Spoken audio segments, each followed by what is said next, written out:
He terminado la lectura del libro Narcomenudeo, un reto estratégico en seguridad ciudadana. Un interesante texto que para mí,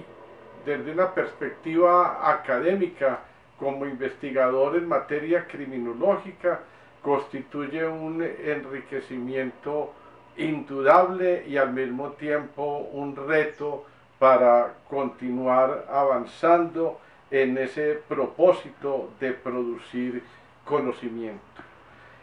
Si abrimos el texto en su parte final, vemos de que los investigadores tuvieron en realidad una actitud de modestia y en manera alguna pretendieron, por decirlo de una manera vulgar, descubrir el agua tibia o cosa parecida a colocar un punto final en esta materia. Me permito leer lo que allí se expresa ya en las páginas finales, en la página 245.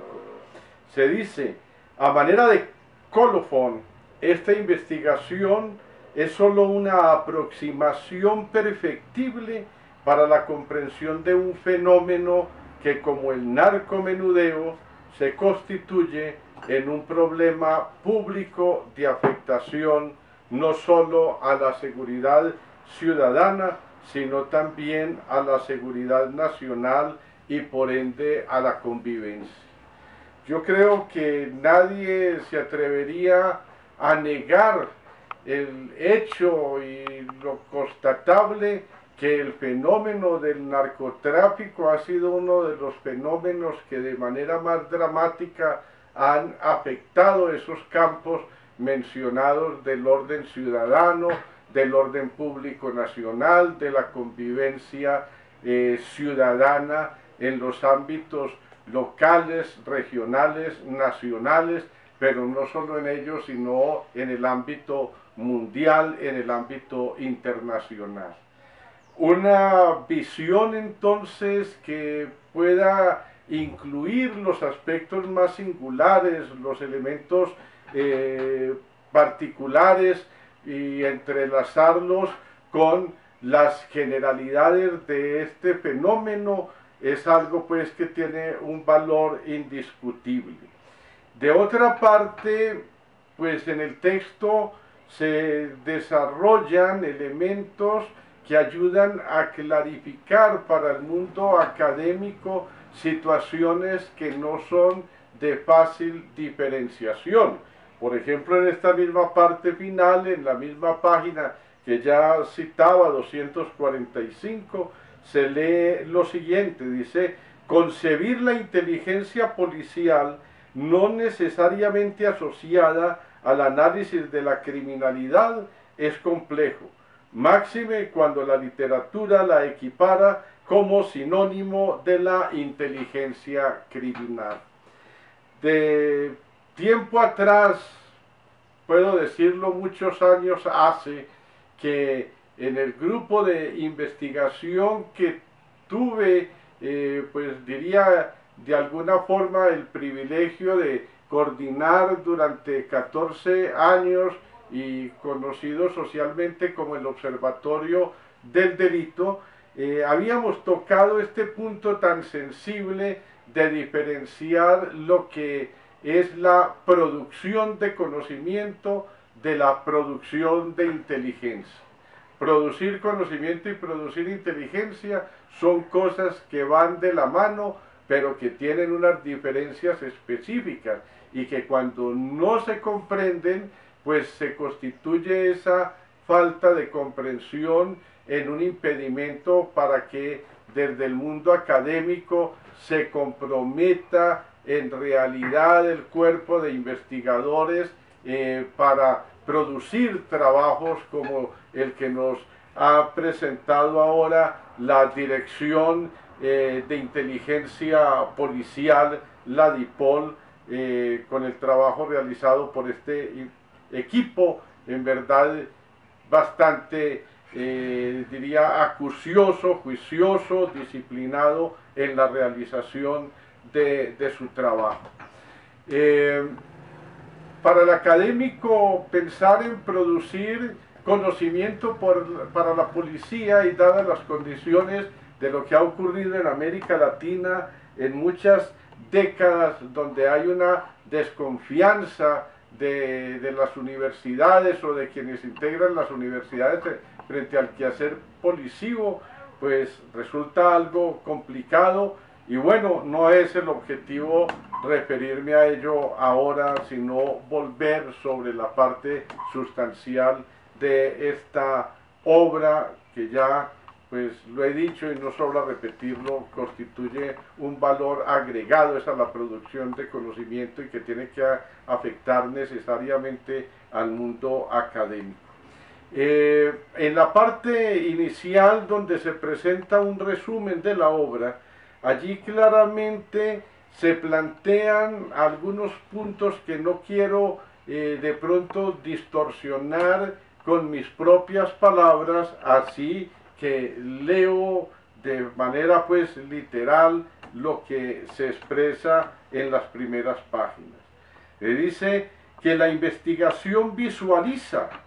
la complejidad de la realidad social en torno a manifestaciones perceptibles para los ciudadanos, las cuales permitieron centralizar y contrastar un cúmulo sistemático de hechos fácticos y datos empíricos con la aplicación de teorías para lograr una comprensión de la comercialización de estupefacientes, relacionando con ella el narcomenudeo, entendiendo este como un fenómeno multicausal ligado a manifestaciones de conflicto social, violencia y criminalidad. A mi manera de ver, desde mi propio parecer, considero que ya aquí se está pues advirtiendo sobre la comprensión, o más bien el entendimiento holístico de esta problemática, es decir, superar lo que ha sido común de pensar que la problemática del narcotráfico y la problemática del consumo de las sustancias psicoactivas radica en lo que viene a ser la actividad de las ollas, de los lugares de venta directa al consumidor, muchas veces al, podemos llamarlo así, patético consumidor de las mismas. Se agrega y se aclara acá lo siguiente: la comercialización de estupefacientes es un subsistema del narcotráfico en el que el actor ilegal se especializa y estimula un proceso sistemático de institucionalización para apropiarse de territorio, modificar el comportamiento colectivo e influenciar la conducta de los ciudadanos. Y ya desde este punto de vista se avisora algo que pudiera también entender como un punto o un foco de tensión en la producción de este tipo de conocimientos. Por ejemplo, cuando se plantea que el proceso de la comercialización de sustancias al menudeo va generando una dinámica de institucionalización. Para las autoridades regionales, pues locales, departamentales, llegar a aceptar una afirmación de estas se convierte en un verdadero problema y preferirían más bien mantener esa visión reduccionista de que lo que se trata de atacar es allá a la olla, pero sin entender toda la complejidad de las interrelaciones que se generan a nivel de las diferentes comunidades de una forma bastante compleja y de nada fácil aprehensión. Los actores dentro de este proceso de investigación se ocuparon, como ya queda dicho, no solo de buscar planteamientos de carácter teórico, sino de ir a los hechos, de acercarse a las realidades, y en el caso concreto de una ciudad que, bien lo sabemos, ha sido fuertemente afectada por dinámicas de criminalidad y expresadas en el mantenimiento de unas elevadas tasas de homicidios año por año. En esta obra es claro que se plantea de cómo la investigación criminológica no puede quedarse simple y llanamente en el conteo, digámoslo así, de los homicidios que ocurren y que muchas veces, o por una cuestión casi que general, se vinculan con los llamados ajustes de cuentas, sino que hay que mirar toda esta problemática desde un más allá de la inmediatez, y que en el proceso de la comercialización de las sustancias que finalmente se cristaliza en el narcomenudeo, se incuban todas otras conductas criminales, pero no solamente conductas criminales y violentas, sino otras conductas que, no siendo de una manera estricta, formalmente criminales, constituyen unas formas de violencia económica que de alguna manera están expresando una ausencia de Estado, una ausencia en la satisfacción de las necesidades públicas. Por acá, abriendo así propiamente que al azar una de las páginas, la página 164, encontramos una afirmación como la siguiente: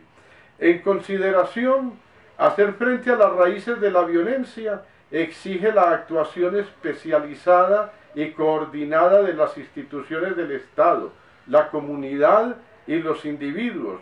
por cuanto al no constituirse necesariamente en delito, las consecuencias pueden ser inmediatas o permanecer de manera latente en el tiempo, luego de lo cual pueden evolucionar hacia hechos de criminalidad. Se puede pensar entonces allí en fenómenos que vulgarmente se denominan los préstamos gota a gota, situaciones que llevan al desplazamiento al interior mismo de la ciudad, en fin, y otro tipo de situaciones que nos manifiestan con claridad la existencia de una institucionalidad paralela, una institucionalidad que se opone a la institucionalidad formal y legal, pero que frente a ella vale la pena cuestionarse, como bien lo hacen los investigadores, hasta dónde determinados sectores de la población y determinados conjuntos de ciudadanos llegan a considerar esa institucionalidad paralela que genera la economía ilegal, que esa estructura tiene un determinado grado de legitimidad. Leamos por acá otros apartes donde nos indican la importancia de considerar lo que yo acabo de expresar. Se dice: en el marco del conflicto colombiano es reconocida la capacidad que tuvo esta organización, y aquí se está refiriendo a las autodefensas, de las cuales, bueno, muchos pueden cuestionar si se trató luego de unas desmovilizaciones reales o ficticias, pero aceptemos en gracia de discusión que se produjeron desmovilizaciones de esas autodefensas, pero esas autodefensas se insertan dentro del mundo criminal y ya con una determinada experiencia de organización contribuyen a la generación de esa que estamos llamando institucionalidad paralela. Repito, pues, volviendo a leer este parrafito, dice: en el marco del conflicto colombiano es reconocida la capacidad que tuvo esta organización para incidir en el control municipal y la penetración en aspectos locales de tipo político, económico y social, llegando en algunos casos a suplantar de forma ilegal la autoridad en algunos municipios, ya sea de forma consensuada con sectores políticos o de facto por medio de la fuerza. Esta obra me parece a mí también que, advirtiendo que no se trata pues ya de un producto acabado, definitivo, sino más bien de unas bases o de unos supuestos serios para continuar la investigación, se hace alusión a uno de los fenómenos de los cuales quisimos con insistencia ocuparnos en nuestro grupo de investigación, como es el fenómeno de la anomia y la manera como él se ha producido en Colombia y en nuestra región cafetera. Entendiendo aquí por anomia no la ausencia de normas, sino la ausencia de interiorización de las normas existentes